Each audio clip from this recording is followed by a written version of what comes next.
Hi friend, আমি রাজীব, আপনারা দেখছেন RS এভিয়ারি। তো আজ আমার সেট আপ নয়, আপনাদেরকে একটা অন্যরকম ভিডিও আমি দিতে চাইছি। আজ আমি চলে এসেছি আমার বন্ধুর এভিয়ারিতে। আমার বন্ধুর একটা সুন্দর সেট আপ আছে, মানে বলতে গেলে আমার যতটা সুন্দর তার থেকেও বেশি সুন্দর। তো আপনাদের দেখলে আশা করি ভালো লাগবে। আর অনেকে হয়তো যারা আমার ভিডিও ফলো করেন বা আগেও ফলো করেছেন, তারা এতক্ষণ হয়তো বুঝতেও পেরেছেন যে কার আমি সেট আপ ভিজিটে এসেছি।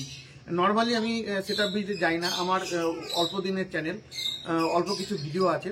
তো কিন্তু আমি শুধু এটুকু আপনাদের সঙ্গে শেয়ার করতে চাই যে আমার ওই বন্ধু কিভাবে তার সুন্দর এভিয়ারিটা তৈরি যে করেছে, তার পিছনে কতটা জার্নি আছে, সে কিভাবে শুরু করেছিল, আর আজ যে পজিশনে সে পৌঁছেছে তার পিছনে কতটুকু পরিশ্রম এর পিছনে, এভিয়ারির পিছনে আছে, এই সুন্দর এভিয়ারি তৈরি করার পিছনে, এবং তার ফ্যামিলির কতটা তার সহযোগ আছে এর সঙ্গে, সেটা আপনাদের সঙ্গে।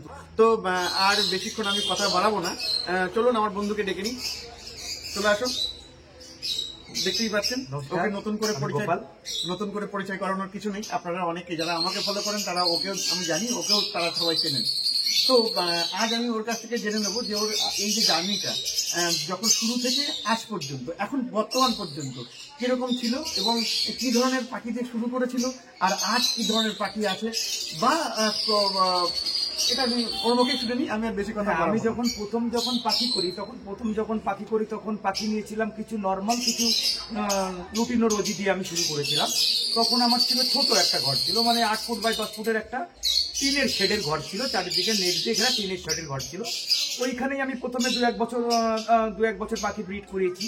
ব্রিড করার পরে যখন ওখান থেকে বেশ কিছু টাকা আর্নিং করতে পেরেছি, আমি সেই টাকাটা আবার একটা নতুন এভিয়ারিতে ইনভেস্ট করেছিলাম। তখন গত 2-3 বছর আগে একটা নতুন এভিয়ারিতে ইনভেস্ট করেছিলাম। সেখানে মোটামুটি 2-3 বছর পাখি ব্রিড করি। প্রথম এভিয়ারিটা ছিল টিনের, হ্যাঁ, সেটা ছিল নেট দিয়ে ঘেরা। হ্যাঁ, নেট দিয়ে ঘেরা। বন্ধুরা, আমি কিন্তু ওর ডিটেলসটা জানি। তো আমি এই যে প্রশ্নগুলো করার এটাই উদ্দেশ্য, ওর মুখ থেকে আপনারা শুনুন, সেই জন্য কিন্তু আমি এই প্রশ্নগুলো করছি। হ্যাঁ, প্রথম তারপরে টিনের নেটের দ্বিতীয়, তারপরে তৈরি করলো, সেটা ছিল ইটের ছিল, মানে ওটা পুরো ওয়াল। হ্যাঁ, এটা উপরে ছিল টিন, অ্যালবেস্টারের শেড দেয়া ছিল, অ্যালবেস্টারের নিচে আছে সিলিং দেয়া আছে, সিলিং করা ছিল। আর পুরো ঘরটা পাকা পট্টি করানো ছিল, পুট্টি করানো। আচ্ছা। তো এই তখন আমার দ্বিতীয়বার এভিয়ারিটা ওটা হয়, মানে তারপরে ওই এভিয়ারিতে 2-1 বছর ব্রিড করার পরে যে আর্নিংটা মোটামুটি আমি পেয়েছি, সেই আর্নিংটাতে দিয়ে আমি এই যে নতুন যে এভিয়ারিটা করেছি, এটা আমার নিজের মনের মতো করে গুছিয়ে যেটা করেছি, সম্পূর্ণ পাখির থেকেই আমি করেছি, পাখির টাকা দিয়েই আমি সম্পূর্ণটা করেছি। তাহলে আমি এইটুকু দর্শকরা জানো যে তোমার প্রথম যে ইনভেস্ট ছিল, যখন প্রথম বাড়িতে আনা, সেই সময় কি কত টাকার মতো? আমি প্রথম পাখিতে ইনভেস্ট করেছিলাম, আমি 16,000 টাকা মতো পাখিতে ইনভেস্ট করেছিলাম টোটাল। হ্যাঁ, 1 বছরের মধ্যে একসঙ্গে কিনেছিলাম 16,000 টাকা। 16,000 টাকার পাখি একবারে কিনে একসঙ্গে আমি কিনেছিলাম। 10 পেয়ার পাখি কিনেছিলাম, 1,600 টাকা করে নতুন নিয়েছিলাম। আচ্ছা, ওই এভিয়ারিতে মানে কত, মানে প্রথমে ওই এভিয়ারিতে কতগুলো পর্যন্ত পাখি ব্রিড, মানে ক বছর ব্রিড করেছিল ওই এভিয়ারিতে? 2-3 বছর মতো। 2-3 বছর। আচ্ছা, 2 বছর। আচ্ছা। তারপরে আর নতুন এভিয়ারিটা তৈরি করার কারণটা কি? মানে ওই এভিয়ারি থেকে কি এমন, মানে নতুন এভিয়ারি করার কারণ আমার একটাই ছিল যে আমার একটা শখ ছিল যে পাখির ঘর করবো একটু সুন্দর করেই করবো। আচ্ছা, প্রথম থেকেই শখ ছিল পাখির ঘর করবো একটু সুন্দর করে করবো। তাই আমি 2 বছর পরে গিয়ে আমি একটা নতুন এভিয়ারি করেছিলাম, সেটা সুন্দর করে, যথেষ্ট সুন্দর করেই করেছিলাম। আচ্ছা, মানে পট্টি করে যতটুকু সম্ভব হয় আমি করেছিলাম সুন্দর। ওই এভিয়ারিটা এখনো আছে আমার, আমি ওটা নষ্ট করিনি, ওটা ওরকমই আছে। আচ্ছা। তারপরে নতুন এই এভিয়ারিটা করলাম এই 1 বছর। আচ্ছা, আমি শুধু তাহলে প্রথম যখন 16,000 দিয়ে শুরু, তারপরে যে এভিয়ারিগুলো, তারপরের বছর আমি যখন করি প্রায় 35-40 হাজার টাকা দিয়ে খরচা করে আমি ওই এভিয়ারিটা করি। আচ্ছা, 2 বছর পরে। ওই টাকাটা কি নিজের অন্য কোনো ইনকাম থেকে এনে লাগানো, নাকি পাখি থেকে? পাখি থেকে। আমি 2 বছর পাখি যতটা বিক্রি করেছিলাম, সেই টাকাটা সম্পূর্ণটাই আমি পাখির ঘরের পিছনেই খরচা করি। আচ্ছা, পাখির ঘরের পিছনেই খরচা, এবং আরো কেস তৈরি করা হয় সব কিছু। এবার তারপর ওই ঘরটা যখন করলাম, এভিয়ারিটা সুন্দর করলাম, তখন কি সব জাতগুলোকে আস্তে আস্তে একটু হাই মিউটেশন করা, মানে তখন তো আমরা সব নর্মাল মিউটেশনেই কাজ করতাম। তারপরে একটু ইচ্ছা হলো একটু হাই মিউটেশন করার, তখন পারবুলুর খুব ডিমান্ড ছিল, তখন পারবুলু নিয়ে আজ থেকে প্রায় 4 বছর আগেকার কথা। পারবুলু তখন ফার্স্ট টাইম পারবুলু নিই, ওখানে পারবুলু ব্রিড করেছি, অ্যালবিনো ব্রিড করেছি, ক্রিমিনো ব্রিড করেছি, ওই ঘরে।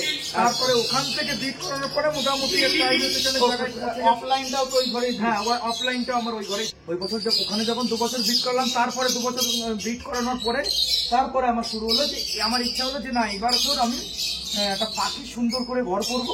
এটা আমার 1 বছর মানে গত বছর ব্রিডিং সিজনের মিডিল থেকে প্ল্যান করছিলাম যে ঘরে হাত দেবো, কি করে হাত দেবো।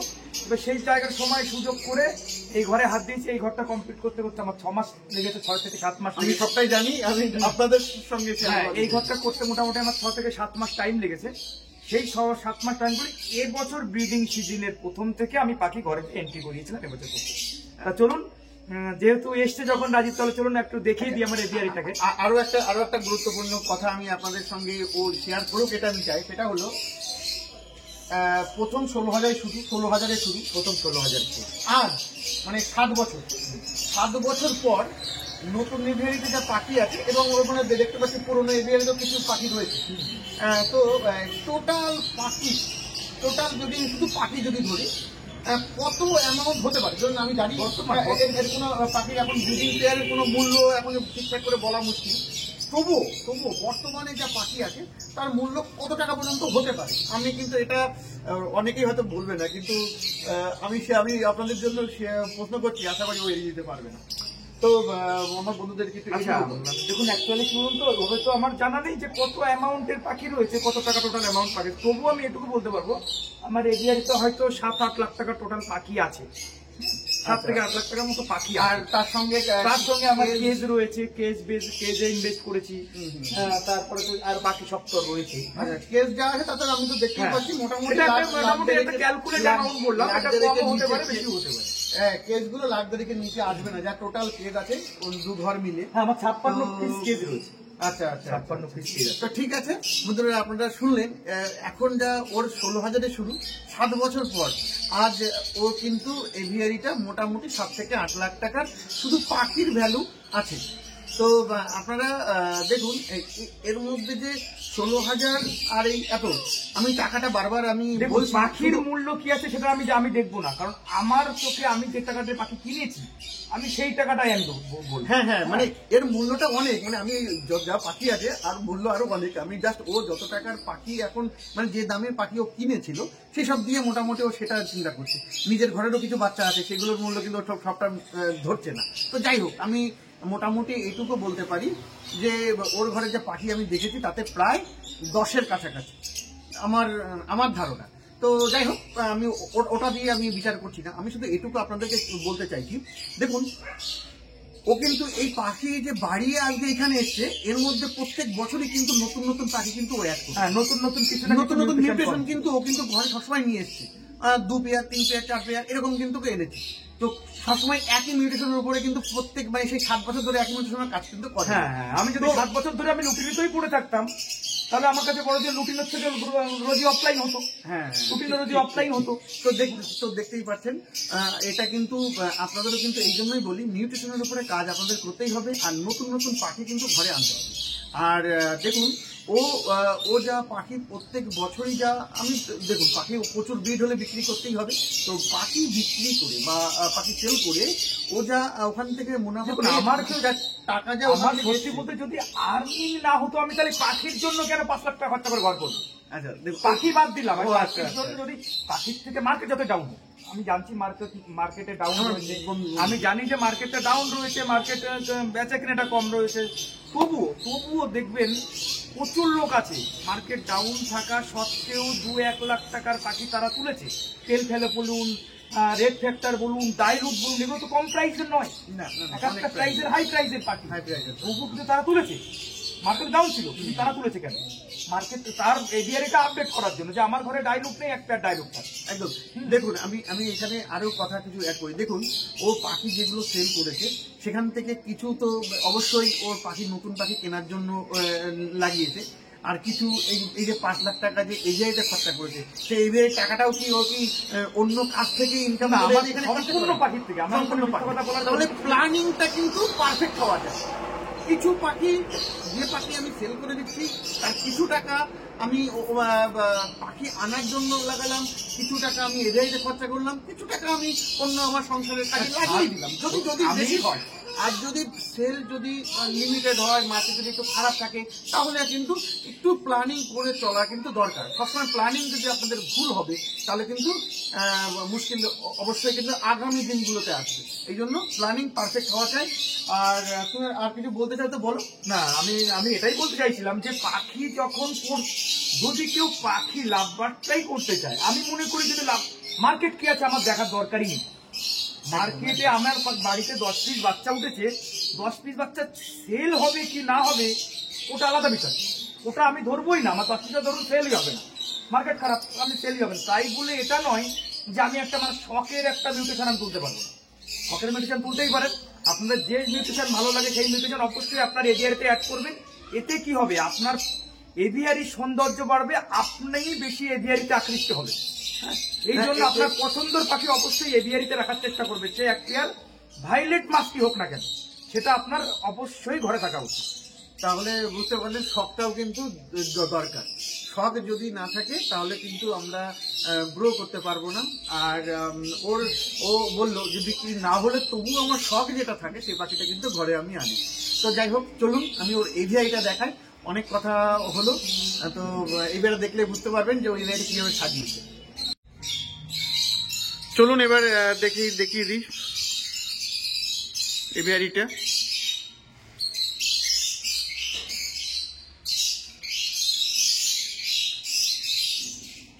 দেখুন সুন্দরভাবে কিন্তু এভিআরিটা কিন্তু গুছিয়েছে। মানে কি বলবো, এটা তো আমরা যারা পাখি পালন করি তো তাদের কাছে প্রত্যেকের একটা কিন্তু শখের বিষয় যে আমরা সুন্দর করে অন্তত এভিআরিটা করব, যাতে আমাদের পাখি ঘরে গিয়ে একটা মনটাই যেন একটা অন্যরকম লাগে আর কি। মানে আনন্দে যেন মানে এটা মনে না হয় যে পাখিগুলো কষ্টে আছে বা আমার ঘরে থাকতে ভালো লাগছে না, এই ঘরটা বেশ ভালো লাগছে না, এরকম যেন না হয়। আচ্ছা, গোবার থেকে আরো অনেক কিছু জেনে নেবো। যে দেখতে পাচ্ছি ঘরের মধ্যে টাইলস লাগানো আছে, একদম কেসগুলো সুন্দরভাবে কিন্তু সাজিয়েছে। মানে ভেন্টিলেশনের জন্য দেখুন কতগুলো জানলা রেখেছে। একটা দেখুন এই সাইড থেকে পুরো খোলা, হ্যাঁ এই সাইড থেকে পুরো খোলা, পুরো আছে এই যে পিছনে এই একটা পুরো ফুল, এই যে পুরো ওয়ালটাই কিন্তু একটা মানে ক্লিয়ার রেখেছে, পুরো একদম পুরো। মানে পাখির যে ভেন্টিলেশন যেটা কতটা গুরুত্ব ও কিন্তু সেটা কিন্তু একদম ভোলেনি, ওটা কিন্তু সেটা বুঝেই কিন্তু যতটুকু পারি ওপেন রাখার চেষ্টা করেছি এই আর কি। তারপর দুটো এক্সস্ট ফ্যানও লাগানো রয়েছে, এটা গরমের সময় খুব কাজে লাগে। আচ্ছা, দেখতেই পাচ্ছেন অ্যাডজাস্ট ফ্যান দুদিকে দুটো লাগিয়ে রেখে দিয়েছে। তো গরমের সময় কিন্তু অ্যাডজাস্ট ফ্যানগুলো চালে। এখন যদিও ঠান্ডা আছে অ্যাডজাস্ট ফ্যানটা ও চালায়নি, তবে কিন্তু ও এই ওয়ালের সাইডে বড় বড় জানলাগুলো রেখেছে, জানলাগুলো কিন্তু খুলে রাখে। এখন সন্ধ্যা হয়ে গেছে তো এই জন্য কিন্তু জানলাগুলো বন্ধ রেখেছে। আচ্ছা, তুমি এইটুকু আমার দর্শককে একটু বলো যে তোমার এই এভিআই তৈরি করার পিছনে এবং এভিআইটার যে কাজ সাপোর্ট, বাড়ির লোকের সাপোর্ট কতটা? সব থেকে বড় কথা, আমি পাখির জন্য একটা ঘর বানাচ্ছি, মানে এটাকে আমার বাড়ির লোক কতটুকু সাপোর্ট করবে? একটা বাড়ির ফ্যামিলির লোক যদি সাপোর্ট না করে, আপনি ধূপ করে একটা বাড়ি বানিয়ে ফেলবেন যে একটা পাখির জন্য, এটা তো কখনোই না। বাড়ির লোক সাপোর্ট অবশ্যই থাকতে হবে। তার মানে বাড়ির লোক এই পুরো এভিআই তৈরি করার পিছনে বা পাখির দেখভালের পিছনে সম্পূর্ণটাই, মানে আমি মনে করি আমি যদি এই মানে 20% দিই, ওরা 80% টাইম। কারণ যেহেতু আমি অন্যান্য কাজও করি, সেই ক্ষেত্রে আমার কি হয়, সকালবেলা যেমন আমি বেরিয়ে যাই কাজে, সকালবেলা 7টার মধ্যে আমার ঘরের পাখির সব কিছু জল দেওয়া কমপ্লিট হয়ে যায়, আমি হয়তো তখন ঘুম থেকে উঠি না। আচ্ছা, তাহলে বুঝতে পারছেন ফ্যামিলির সাপোর্ট যদি না থাকে তাহলে কিন্তু এভিআরি গ্রো করাটা কিন্তু খুব মুশকিল। আমরা অল্প কিছু পাখি হয়তো বাড়িতে নিয়ে গেলাম, তো অল্প কিছু পাখি হয়তো আমরা বাড়িতে পুষে রাখলাম, কিন্তু সেটা ফ্যামিলির সাপোর্ট সেই কটা পাখির জন্য প্রয়োজন নাও করতে পারে। কিন্তু যখন আপনি বড় আকারে করতে যাবেন তখন কিন্তু ফ্যামিলির সাপোর্ট কিন্তু অবশ্যই দরকার আছে। আর আমাদের মধ্যে কিন্তু অনেকেই আছেন যে এই পাখি বাড়িতে নিয়ে গিয়ে ফ্যামিলির একটা সমস্যার মধ্যে কিন্তু সম্মুখীন হন। তো দেখুন, এভিআরি তৈরি করার জন্য আপনারা একটু বাড়ির সকলের মতামতটা নিয়ে নিন এবং পাখি বাড়িতে আনার জন্য একটু মতামতটা নিয়ে পাখি আনুন। হ্যাঁ, বাড়ির লোক অবশ্যই পছন্দ করতে হবে, কারণ আপনি সবসময় পাখির বাড়ি থাকবেন না, বাড়ির লোকই থাকবে। কারণ তোমার বাড়ির লোক সবাই পাখি ভালো, হ্যাঁ বাকি সবাই। আচ্ছা, তার পাখি কি মানে এই তার থেকে ভালোবাসে নাকি আগে থেকেও পাখি ভালোবাসে? না, আমার তো চোখে দেখা আমার মা ভালোবাসতো, কিন্তু আমার ওয়াইফ, আমি যখন আমার এসছি যখন বিয়ে করে, তারপরের থেকে দেখি না পাখির প্রতি মোটামুটি যথেষ্ট ভালোবাসা এসছে, ছিল বা এখনো দেখছি খুব ভালো, আরো বেশি। তোমার এই লাভবারের আগে কি অন্য কোনো পাখি ছিল? না, লাভবার্ডের আগে অন্য কোনো লাইভ মানে ছোটবেলায় যখন আমরা ছোট ছিলাম তখন ওই পায়রা টায়রা এগুলো একটুখানি খুব শখ ছিল। এটাও কিন্তু আমি জানি। আমার নাই নাই করে এক সময় বেশি পায়রা ছিল, কিন্তু 50-60 জোড়া মতো আমার পায়রা ছিল। দেখুন পায়রা থেকে কিন্তু এখন লাভবার্ড। এবার পায়রাটা আমার এত ভালো লাগতো বলে এক সময় কি করেছিলাম, বাড়িতে যা ছিল সব হোয়াইট কালারের পায়রা ছিল। যখন এখানে নতুন বাড়ি পর্যন্ত সাদা, মানে হ্যাঁ সব সাদা। তার মানে এটুকু বুঝতে পারছেন আপনারা যে শখটা কিন্তু ছোট থেকে। আর সেই পায়রার শখটাকে আমি বলে দিচ্ছি যে কাকু মানে ওর বাবা যে এখন উনি বেঁচে নেই, যাই হোক, তো ওনার কিন্তু পায়রার শখ ছিল। মানে ওরা আমি পায়রার জন্য কিন্তু ওদের বাড়িতে গেছি। আর ছোটবেলায় আমিও অল্প কিছু পায়রা কিন্তু আমিও পুষতাম। তো যাই হোক, তো এই যে শখটা এটা কিন্তু শুধু বড় হয়ে ওর মধ্যে আসেনি, বা শুধুমাত্র ইনকামের জন্য যে অনেক পয়সা আছে এটা দেখে কিন্তু নয়, এটা কিন্তু ছোট থেকে ওর মধ্যে কিন্তু এই শখটা আছে। তো যখন আমি আমার ঘরে যখন আমি পাখি করলাম, পাখি দেখতে পেলাম যেটা বেশ ভালোই আমার ঘরে পাখি ব্রিড হচ্ছে, বেশ ভালো বাচ্চা হচ্ছে। আমি 3-4 বছর যখন আমি পাখি নিয়ে যখন কাজ করলাম, তারপরে দেখলাম যে না ও আমার ভালো বন্ধু। তো আমি ওকে একটা পরামর্শ দিলাম, দেখ কিছু পাখি তুই বাইরে করতে পারিস, তার জন্য আমার কাছ থেকে নিতে হবে একটা ব্যাপার নেই, কিন্তু পাখি তুই করতে পারিস, কারণ একটা শখ ওর মধ্যে আছে। এটা প্রথমে এই আপনারা জানেন যে ওকে কিন্তু প্রথম পাখির পরামর্শটা আমি দিয়েছিলাম। তো তারপরে কিন্তু ও লাভবার্ড দিয়ে কিন্তু এখন তো ইউটিউবে অনেক ভিডিও আছে, ওইসব দেখতে শুরু করে। তারপর ও আমাকে বলে ঠিক আছে পাখি কিভাবে তুলবো না তুলবো সেই বিষয়ে আর কি ওকে যতটা হেল্প করা। দেখুন হেল্প আমরা অনেকেই আমরা যারা লাভবার্ড ব্রিডার বা লাভবার্ড না যে কোনো বার্ড ব্রিডার তারা অনেকেই কিন্তু অনেককে কিন্তু হেল্প করে থাকেন। তারা পাখি নেয় বা না নিয়ে যাই হোক কিন্তু হেল্প করে যে দাদা এই অনেকে জিজ্ঞেস করে দাদা এই পাখিটা কখন ডিম দেয়, কখন বক্স দিতে হবে, কিন্তু কিভাবে বাসা তৈরি করে দিতে হবে, এসবগুলো কিন্তু অনেকেই হেল্প করেন আমি জানি। তো হেল্প না করলে কারো কাছে হেল্প না করলে কিন্তু প্রথম থেকে গ্রো করাটা মুশকিল হয়। তো আপনারাও যারা ভালো মানে পাখি নিয়ে কাজ করতে চাইছেন, কোনো বাড়ির কাছাকাছি হোক বা যদি পরিচিত কেউ থাকে যারা পাখি করেন পুরনো, তাদের থেকে একটু হেল্প নিন, দেখবেন পাখি করাটা কিন্তু আরো সহজ হয়ে যাবে। আর পাখি করাটার পিছনে কিন্তু দেখুন এর মধ্যে কোনো সায়েন্সের ব্যাপার নেই, এর মধ্যে কোনো সায়েন্স আগে থেকে শিখে আসতে এরকম ব্যাপার নেই। কিন্তু আপনারা অনেকে ভিডিও দেখে হয়তো থিওরিটা আপনারা বুঝতে পারছেন যে কি আছে, কিন্তু প্র্যাকটিক্যালি দেখা আর প্র্যাকটিক্যালি কেউ এসে দেখিয়ে দেওয়া বা প্র্যাকটিস শেখা এর কিন্তু এর ভ্যালু কিন্তু কেউ অন্যভাবে কেউ কিন্তু দিতে পারে না। এটা কিন্তু নিজে থেকেই আপনাকে শিখতে হবে। তো ঘরে পাখি রাখুন এবং পাখি ব্রিড করান, দেখবেন পাখি খুব সহজেই আমি বলবো সহজে ব্রিড করে, কিন্তু ঠিকঠাকভাবে রাখতে হবে, ঠিকঠাকভাবে কিন্তু আপনাদের পাখি নিয়ে তাদের যে পরিবেশ তাদের ঠিকঠাকভাবে দিতে হবে, তাহলে কিন্তু পাখি ঠিকঠাকভাবে গ্রো করবে। তো চলুন এই ভিডিওটা অনেক বড় হচ্ছে, আপনাদের আমি বড় ভিডিও নয় ওই ঘরে যেহেতু এসেছি আজকে, তো কিছু প্রোগ্রেস আপনাদের সঙ্গে শেয়ার করবো। তো সেটার জন্য পরের ভিডিওয়ে আপনারা একটু অপেক্ষা করুন, আমি ভিডিওটা আমি আজকেই শুট করবো, কিন্তু হয়তো 2-3 দিন পরে আপনাদের সঙ্গে আমি ভিডিওটা শেয়ার করবো। তো আপনারা ভালো থাকবেন, নমস্কার।